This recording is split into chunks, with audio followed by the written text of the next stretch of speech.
Hey, merci d'être avec nous aujourd'hui. Je m'appelle Cindy et puis on se réjouit juste que tu puisses entendre le message de cette semaine.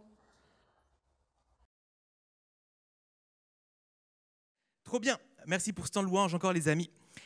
C'est le temps du message maintenant, de la prédication. La semaine passée, on a fini une série de messages sur le thème des relations saines. Est-ce qu'il y en a qui ont été touchés, qui ont reçu des clés par cette série de messages? Ouais. Quelques-uns, yes, c'était vraiment une bonne série, vraiment super bon, bien concret. Aujourd'hui, on ne commence pas une nouvelle série, c'est un message juste à part pour aujourd'hui, et ça va être très bon aussi. Et en discutant un peu avec Yves, justement, le pasteur ici à Home, quel thème on pourrait apporter? Il m'a dit, tiens, tu pourrais parler un peu de ton rêve pour Home. Et j'étais là, mon rêve pour Home. Bah, si je devais parler pour mon rêve pour Home, je crois qu'on ne serait pas sorti de là d'ici 4 heures. Un rêve, mon rêve pour Home, un seul rêve, sérieux, un seul. Non, c'est pas possible. Pas possible de parler que de un seul rêve. Et puis voilà, on pourrait rester là des heures. Il y a tellement de choses que je rêve pour Home, sans doute que vous rêvez, la plupart d'entre vous, pour Home, tellement de choses aussi. Alors, mon rêve pour Home, j'ai pas mal réfléchi et je me suis dit que je pouvais pas prêcher mon rêve. Je peux pas être juste un gars qui vient, qui monte ici et qui parle de ce qu'il a envie, de ce qu'il veut, ce qu'il imagine, un futur cool pour Home. Non, non. Ce matin, je vais prêcher la Bible. Je vais prêcher la Bible ici. On est là pour parler de la parole de Dieu et dire qu'est-ce que Dieu pense, qu'est-ce que Dieu veut pour nous. C'est un guide pour nos vies. On va encore faire ça ce matin. Et en priant cette semaine, par rapport à c'est quoi un rêve pour Home, mon rêve pour Home, j'ai réalisé que mon rêve pour Home, en fait, peut-être même l'Église, le rêve de l'équipe pastorale pour Home, c'est juste une adaptation, une déclinaison du grand rêve de Dieu pour nous, en fait, pour l'Église, pour le monde. Et j'aimerais peut-être commencer en nous rappelant ça ce matin. On va rêver ensemble tout ça, mais je veux juste rappeler ça ce matin. Dieu a un rêve pour nous, un grand rêve, une mission, un objectif, c'est d'être en relation avec nous. On a parlé des relations, on l'a dit 1000 fois, mais je le répète, juste qu'on le garde en tête. Dieu veut être en relation avec nous, avec tout le monde, toute l'humanité. Et ce n'est pas une réalité, il n'est pas encore en relation avec tout le monde. Et son plan, c'est de nous libérer de tout ce qui pourrait nous empêcher d'être en relation avec lui. Je l'ai dit, on va rêver ensemble ce matin. Je ne veux pas juste soit moi qui sont là, trop bien, je me réjouis que toi aussi, tu aies des petites étincelles dans les yeux, des petits gargouilles, ce serait trop bien si on accomplit ça, si on va faire ça et tout ça. J'espère que je ne vais pas rêver tout seul, sinon je vais me sentir vraiment seul. Mais qu'on va rêver ensemble ce matin, mais aussi pas juste être dans le rêve, dans l'illusion, l'utopie, mais aussi qu'on peut regarder qu'est-ce qu'on peut faire concrètement, toi, moi, nous en tant que communauté, pour faire de ce rêve une réalité. Et alors qu'on va parler de l'Église et de ce qu'on peut faire, accomplir en tant qu'Église, vraiment qu'on puisse garder cette perspective d'éternité. Il ne s'agit pas de venir à l'Église, il ne s'agit pas de servir l'Église, donner l'Église, d'être envoyé par l'Église. Il s'agit de participer au plan et au rêve de Dieu pour l'humanité. Pour accomplir son plan, Dieu a institué l'Église. L'Église existe parce que Dieu a décidé que l'Église serait là.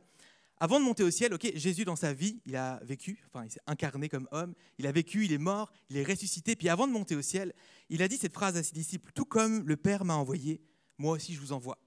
Tout comme le Père m'a envoyé, tout comme moi je suis venu une dimension verticale du ciel sur la terre pour une mission, pour un rêve, pour faire quelque chose, alors que je vais remonter au ciel maintenant.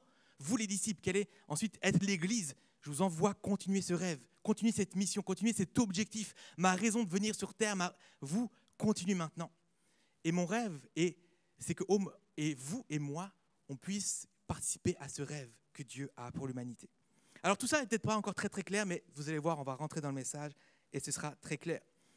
Alors, le titre de mon message ce matin, c'est un rêve de multiplication. Pour tous ceux qui détestent les maths, ne vous inquiétez pas, ça va bien se passer. Un rêve de multiplication. Et on va directement entrer dans la Bible. On va lire un texte qui se trouve dans l'évangile de Marc au chapitre 6. C'était une Bible papier, téléphone, vas-y dedans. Marc 6, c'est dans le Nouveau Testament, versets 32 à 44. Matthieu, Marc, Luc et Jean, c'est les 4 premiers livres du Nouveau Testament, c'est 4 gars différents qui racontent la vie de Jésus. Chacun sous un angle un peu différent. Certains vont apporter des détails que d'autres n'apportent pas, etc. Ils vont se compléter un peu, ils racontent la vie de Jésus. Et là, on va lire donc Marc 6, et ce récit-là, il se trouve dans les 4 évangiles. Et on va lire, Jean va apporter une précision, mais vous allez voir plus tard. Donc Marc 6, versets 32 à 44. Ils partirent donc, c'est Jésus avec les disciples, ils partirent donc dans une barque pour aller à l'écart dans un endroit désert. Beaucoup de gens les virent s'en aller et reconnurent Jésus. Et de toutes les villes, on accourut à pied et on les devança à l'endroit où ils se rendaient. Quand il sortit de la barque, Jésus vit une grande foule et fut rempli de compassion pour eux, parce qu'ils étaient comme des brebis qui n'ont pas de berger, et il se mit à leur enseigner beaucoup de choses. Comme l'heure était déjà bien tardive, ses disciples s'approchèrent de lui et dirent « Cet endroit est désert et il est déjà tard.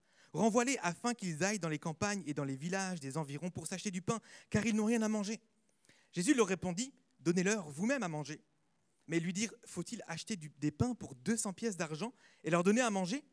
Il leur dit « Combien de pains avez-vous ? Allez voir. » Ils s'en assurèrent et répondirent « 5 pains et 2 poissons. » Alors il leur ordonna de tous les faire asseoir par groupe sur l'herbe verte. Ils s'assirent par rangées de 100 et de 50. Il prit les 5 pains et les 2 poissons, leva les yeux vers le ciel et prononça la prière de bénédiction. Puis il rompit les pains et les donna aux disciples afin qu'ils les distribuent à la foule. Il partagea aussi les 2 poissons entre tous. Tous mangèrent et furent rassasiés. Et l'on emporta 12 paniers pleins de morceaux de pain et de ce qui restait des poissons. Ceux qui avaient mangé les pains étaient au nombre de 5000 hommes. Waouh! Un miracle de multiplication. Est-ce qu'il y en a ici qui croient que Dieu fait des miracles encore aujourd'hui? Yes, Dieu fait encore des miracles aujourd'hui. Dieu agit, Dieu est vivant, Dieu est puissant. Et c'est incroyable ce qui se passe ici. Et dans cette histoire, on découvre 3 groupes de personnes auxquels on va s'identifier ce matin. Premièrement, il y a la foule qui est là, qui suit Jésus, qui veut être absolument avec lui. Il y a les disciples qui sont là, qui distribuent la nourriture. Et il y a aussi l'enfant, ok? L'enfant, on n'a rien lu par rapport à un enfant ici, mais les 5 pains et les 2 poissons, c'est donné par un enfant. Et je l'ai dit, Jean le précise plus tard, Matthieu aussi, on regardera plus tard. Mais il y a ces 3 groupes de personnes. Et au travers de ces 3 groupes, je veux vous emmener avec moi dans 3 rêves de multiplication. Ok, mon premier rêve pour Home, c'est une multiplication d'âmes. Une multiplication d'âmes. Ici, on regarde la foule. Et j'aimerais donner un peu de contexte. Le texte nous dit qu'il y avait 5000 hommes qui étaient là. Et en fait, dans cette société à l'époque patriarcale, pas de chance, les femmes et les enfants n'étaient pas vraiment comptés, n'avaient pas trop de valeur, hein, c'est un peu triste. Donc 5000 personnes, mais en vrai, sur place, on estime qu'il y avait entre 15 000 et 20 000 personnes. C'est quand même pas mal déjà. Donc si tu es fort en multiplication, ça fait quand même 3 x 3 ou x 4. Okay, une grosse foule, beaucoup de gens est là, entre 15 000 et 20 000 personnes. Comment la foule est décrite? Le verset 34 nous dit qu'ils sont comme des brebis qui n'ont pas de berger. Et Jésus vient pour se mettre à les enseigner beaucoup de choses. Ils sont comme des brebis sans berger, ils sont perdus.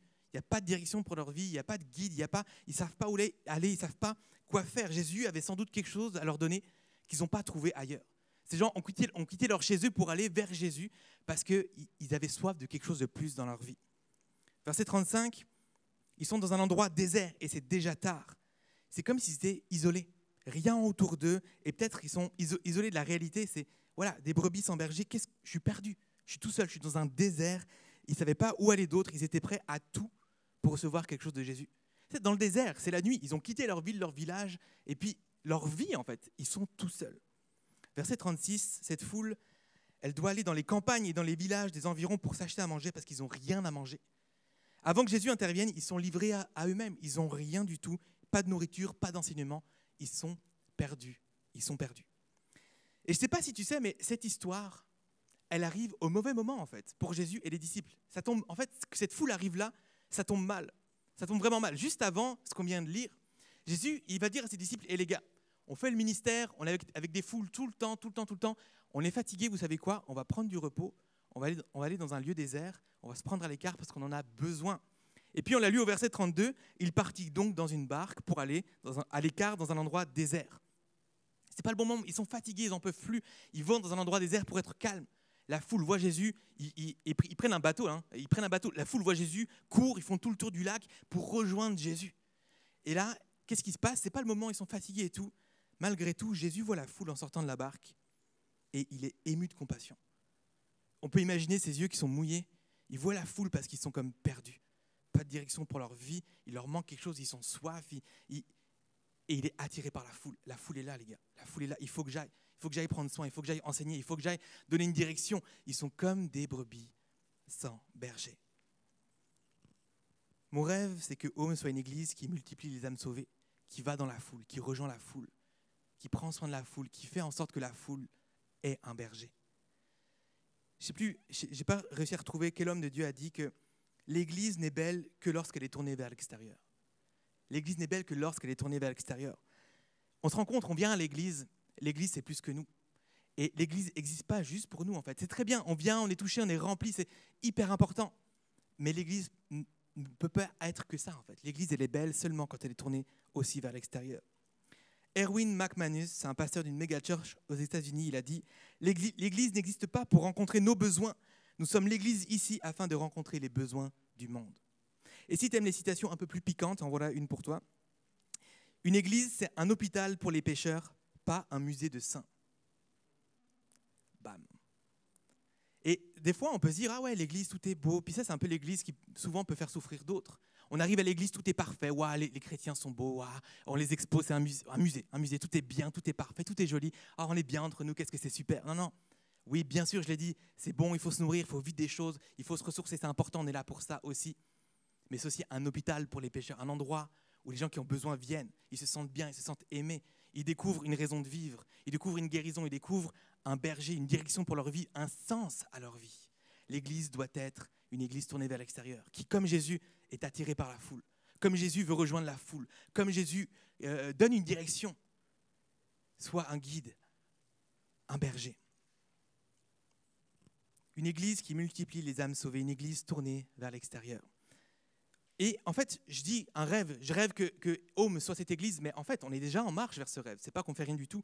Je veux juste que ce rêve aille plus loin, que ce soit encore plus, qu'on multiplie encore plus et encore plus et encore plus, et qu'on soit tous embarqués dans ce rêve-là. Voilà qu'est-ce qu'on fait déjà pour être une église tournée vers l'extérieur. On est déjà en marche vers ce rêve avec Home. On a mis en place un projet qui s'appelle Love Lausanne. Si tu es là depuis quelques temps, quelques semaines, peut-être juste quelques mois, tu as déjà entendu parler de Love Lausanne. Peut-être tu connais très bien, tu as déjà participé. L'objectif est précisément de rejoindre les gens qui sont à l'extérieur de l'église. Et on fait des actions, il y en a une qui sera là dans 2 semaines, participe, parce que le but c'est de rejoindre l'extérieur. Qu'est-ce qu'on fait d'autre? On essaye d'équiper les gens pour leur vie de tous les jours, pour qu'ils soient des témoins pertinents dans leur contexte. Ce qu'on vit ici le dimanche matin, là, on essaie de te donner, de vous donner, de nous donner à tous des clés en fait. Comment vivre ta vie, toi, auprès de tes collègues, auprès de tes voisins, pertinentes? Comment vivre des relations saines? Comment être un témoin? Comment vivre la foi? Comment répondre aux questions des gens? On essaie de vous équiper pour l'extérieur. Pour l'extérieur. On fait tout pour être une église accessible. Que quand tu viennes là, si tu ne connais pas bien l'église, eh ben, tu comprends ce qu'on dit. Okay? Tu comprends, ce n'est pas juste un langage entre nous de chrétiens. Dans notre langage, notre culture, on ne fait pas des célébrations des dimanches matins qui durent 4 heures, parce que bon, même les chrétiens, en fait, ils n'en peuvent plus de ça en passant. On essaie d'avoir un accueil qui, peu importe qui t'es, voilà, une église qui est accessible, qui est ouverte, qui est sensible à l'extérieur. On bâtit une église qui n'est pas centrée sur les dimanches. L'église, c'est bien sûr ce qu'on se rend compte, mais bien plus que les dimanches. Il y a plein de plateformes et on t'invite en fait à vivre l'église bien plus en dehors des dimanches que juste le dimanche. On ne veut pas devenir des chrétiens du dimanche, si tu connais l'expression. Je parle en on jusqu'ici, mais l'église, c'est toi et c'est moi en fait. Ce n'est pas juste des gens, des leaders qui font quelque chose. C'est toi et moi l'église, c'est les gens, l'église, c'est la communauté. Ce n'est pas juste mon rêve, c'est le cœur de Dieu pour le monde. Et Dieu en fait t'invite à vivre ce rêve et à y participer. Alors qu'est-ce que toi, concrètement, tu peux faire pour participer à ce rêve, pour vivre ce rêve, rendre ce rêve réalité, de rejoindre la foule, d'être ému et de voir des âmes rencontrer Dieu, se multiplier, sauver par Dieu. Voilà ce que tu peux faire. Cultive une culture d'église pour l'extérieur plutôt que l'inverse. Quand tu viens le dimanche, dis-toi que ce n'est pas juste le dimanche l'église, dis-toi que ce n'est pas juste pour toi. Quand tu viens le dimanche, c'est pour mieux retourner à ton travail le lundi. Même si on ne se réjouit pas d'aller peut-être que le week-end se termine, mais venir le dimanche, c'est pour mieux retourner en fait, à l'école, au travail, dans ta vie de tous les jours. Cultive une culture d'église qui n'est pas juste pour le dimanche, une culture d'église où tu dis, en fait, l'église existe, pas juste pour moi, pas juste pour que je me nourrisse, pas juste pour que je me retrouve entre chrétiens. Cultive, dis-toi dans ta tête ça, l'église existe aussi pour l'extérieur. Cultive cette idée-là de l'église. Développe ta sensibilité aux âmes qui se perdent. Prie pour le monde. J'imagine que tu as une vie de prière, autant que tu puisses, et puis on est tous en chemin, il y en a qui prient comme des fous, d'autres qui bataillent pour prier. Je t'encourage à prier autant que tu peux, mais je t'encourage surtout à inclure dans des temps de prière, de prier pour les gens qui ne connaissent pas Dieu en fait. Peut-être tu le fais déjà avec des gens de ta famille, peut-être des collègues, des amis, des voisins, mais peut-être ton coiffeur, peut-être les gens de ton quartier, la ville de Lausanne. Le monde entier, les gens que tu ne connais pas à l'autre bout du monde, des pays que tu ne sais même pas que ça existe, des gens prient pour les gens qui ne connaissent pas Dieu. Et c'est quoi, au-delà de ça, demande même à Dieu de se révéler son cœur pour ces gens-là. Je ne sais pas si c'est un exercice que tu as déjà fait. Moi, quand je prends vraiment le temps, des fois des temps spécifiques, pour vraiment ressentir le cœur de Dieu pour la foule. C'est exactement ce que Jésus il a vécu quand il est sorti de la barque. Il est ému. Il est ému. Tu sais, moi je crois que Jésus, il pleure.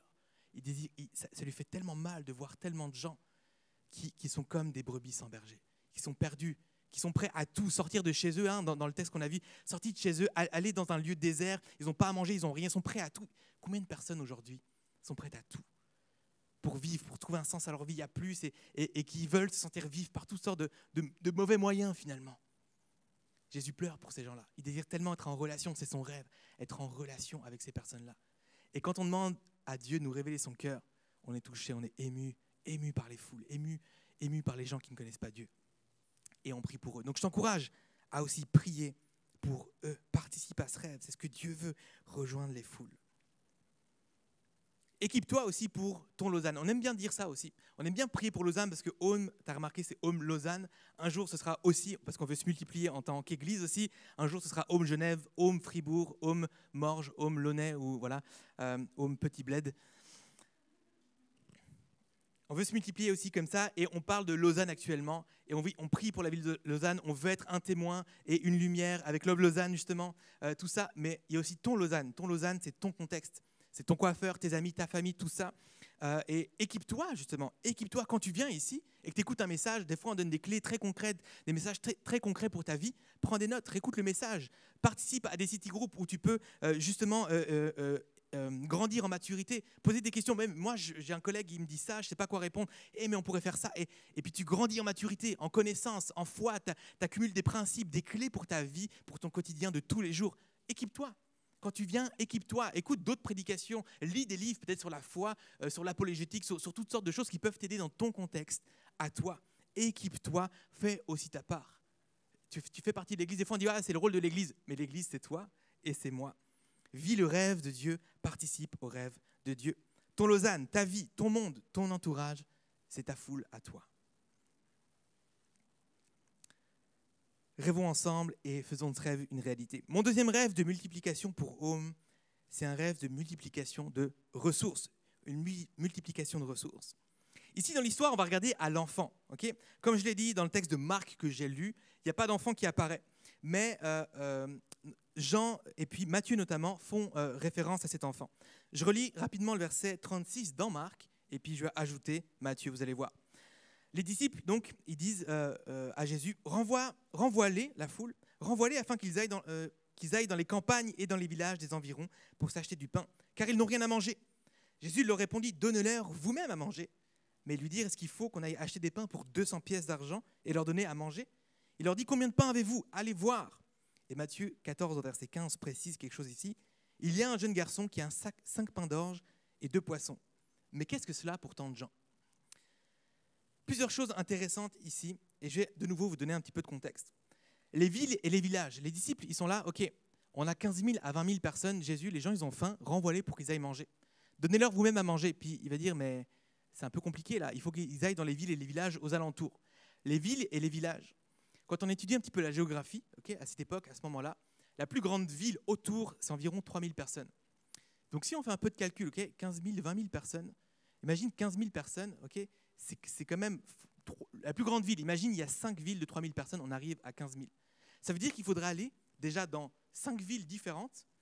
Donc les disciples devraient aller là, dans 5 villes différentes, tout seuls. Ils sont 12, mais quand même, 2 par 2, tu sais, à peu près. Pour prendre toute la nourriture au complet de tout le village, on dévalise tout le truc à bout de bras, hein, et puis ramener ça pour 15 000 personnes. C'est ça que tu nous dis, Jésus? C'est chaud quand même. Et puis en passant, il faut qu'on paye cette nourriture.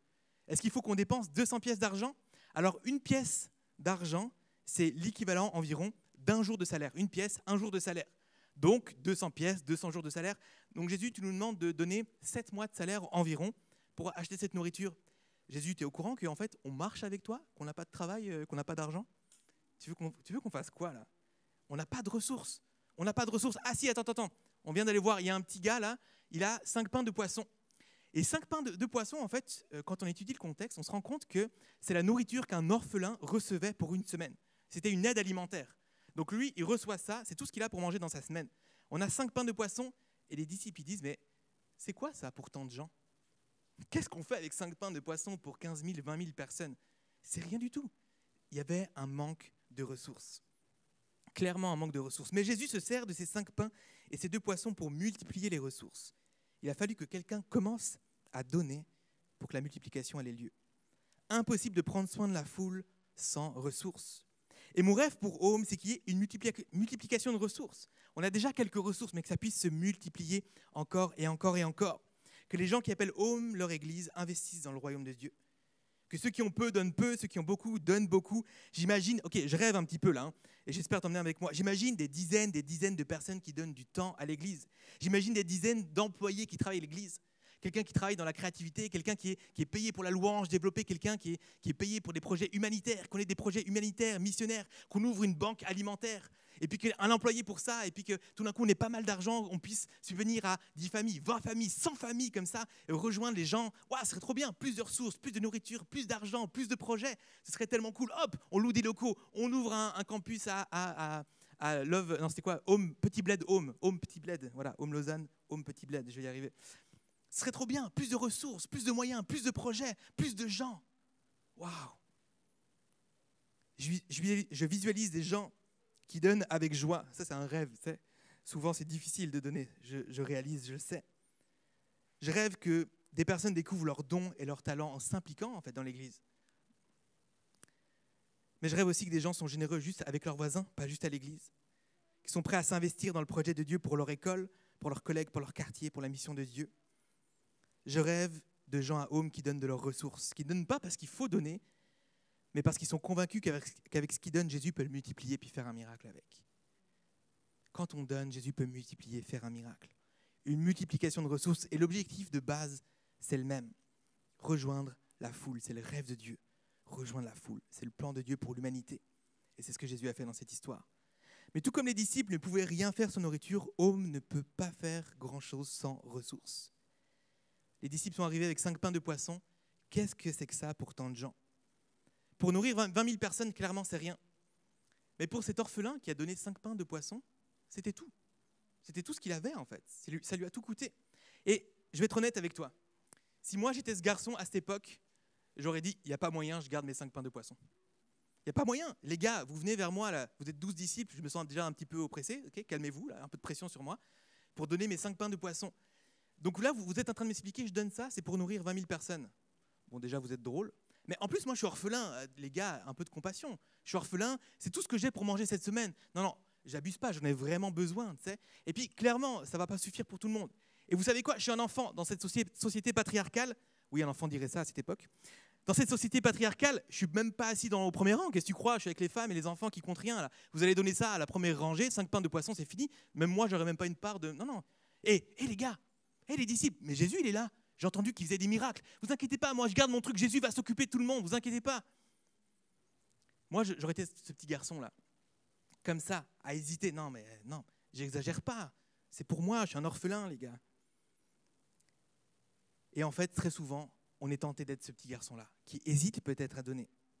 Je ne sais pas pour toi, mais combien de fois, moi, j'ai été, en tout cas, cet enfant. Et je me suis dit, est-ce que là, je donne pour ce projet? Est-ce que je soutiens ce projet financièrement? Je ne gagne pas beaucoup d'argent. Le peu que je gagne, j'en ai besoin. J'ai des familles maintenant. Et là, je ne parle peut-être pas pour moi, mais je ne sais pas, peut-être tu te dis, donner 10 francs par mois. 10 francs par mois, ça ne fait aucune différence. Ici, ça ne sert à rien, 10 francs par mois. Non. Et puis, en plus, j'en ai besoin, autant que je les garde pour moi, pour me faire un 3/4 de McDo. McDo le plus cher du monde, les gars. Abusé. J'ai pas beaucoup de temps pour servir à l'église. J'ai pas beaucoup de temps.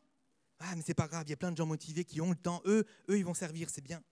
Oh, de toute manière, j'ai pas de don particulier. Je sais faire un peu de guitare, mais pas si bien. Ça sert à rien. C'est pas assez. C'est pas suffisant. On se dit que les autres vont faire notre place. Ça roule déjà. De toute manière, je viens, tout est là, tout est prêt. C'est cool. J'aime beaucoup cette citation de Brian Houston. Brian Houston, c'est celui qui a fondé l'église Hillsong.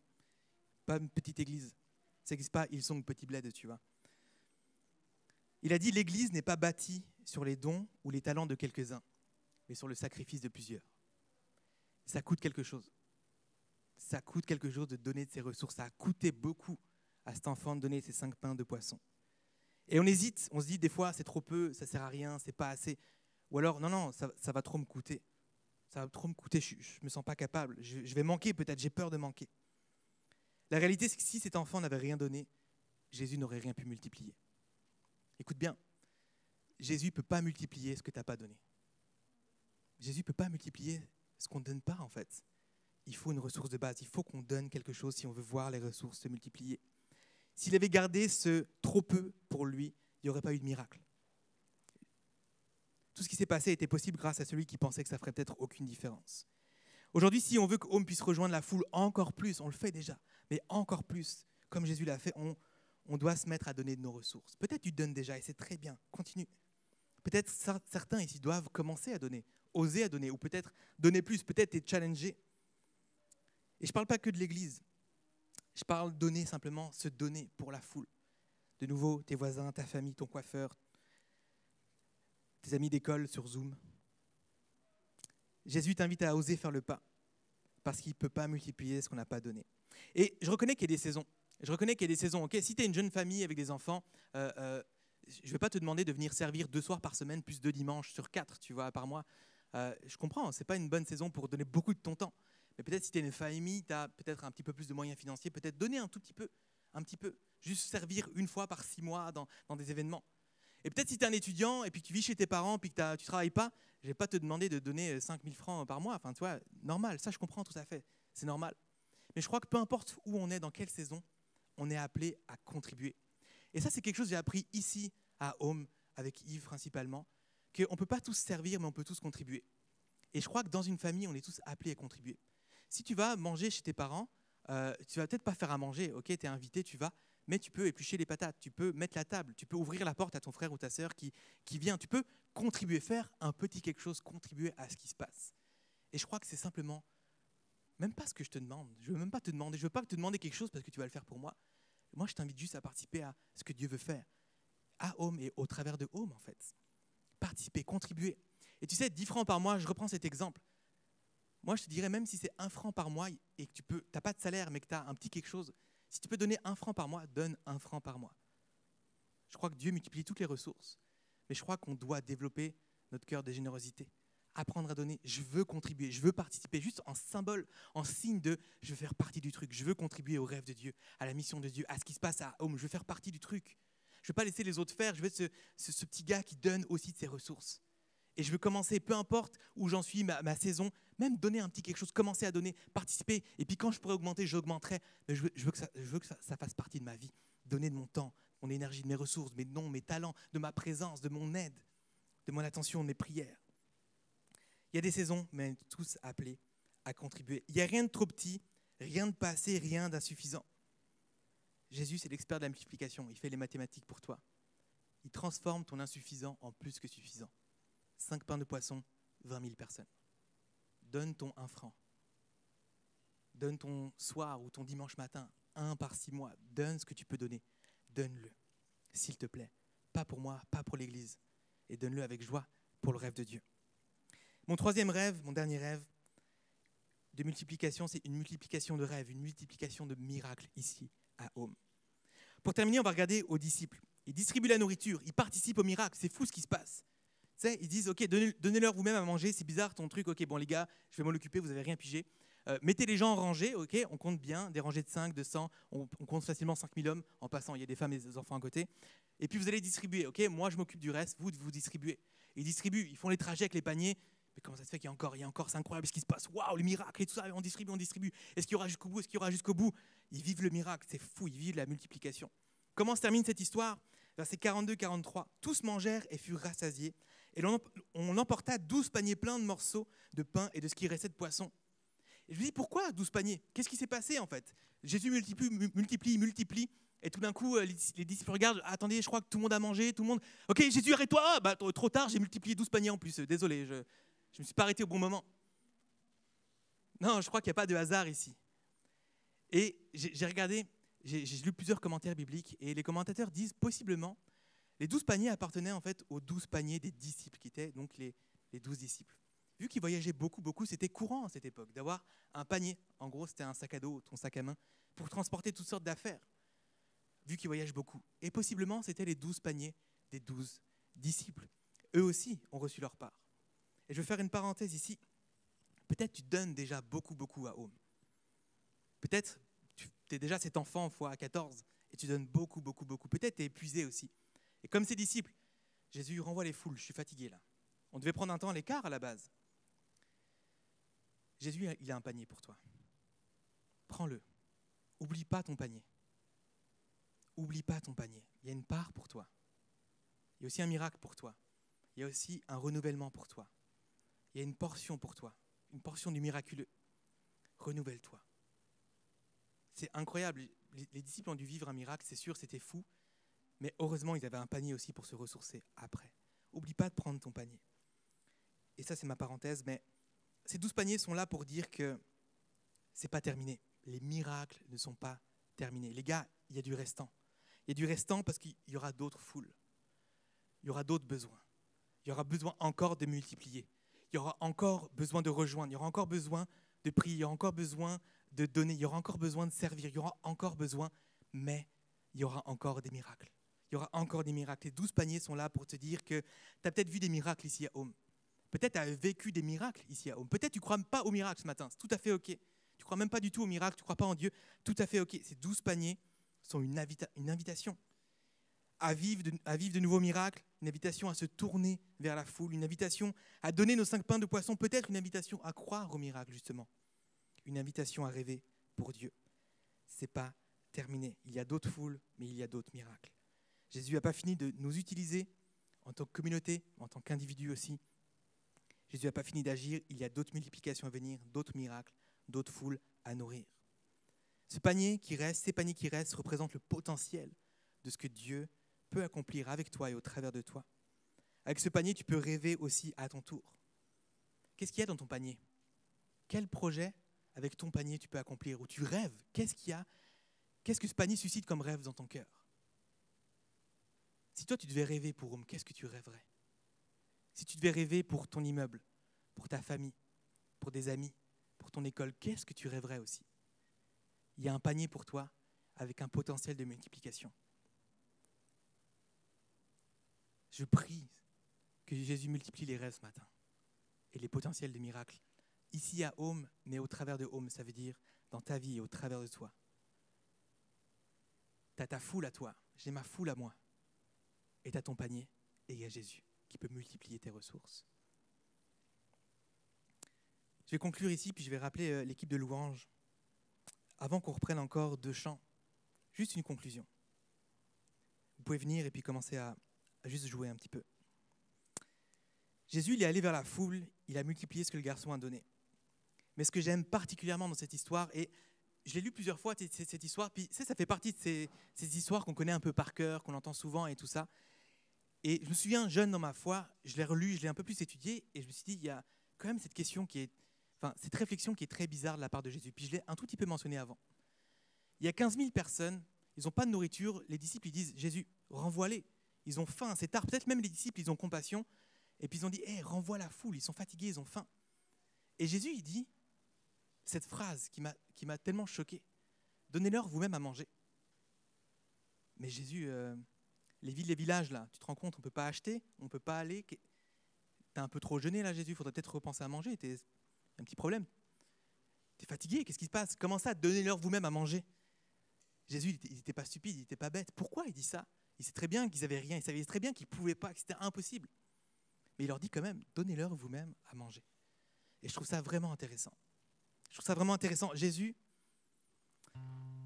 la réalité, Jésus, il n'avait pas besoin des disciples en fait. Il n'avait pas besoin des disciples pour faire des miracles. Mais il voulait les impliquer dans le miracle. Et cette réalité pour nous aujourd'hui, ça veut dire que Jésus n'a pas besoin de toi. Jésus, il n'a pas besoin de l'église. Jésus, il n'a pas besoin de Home.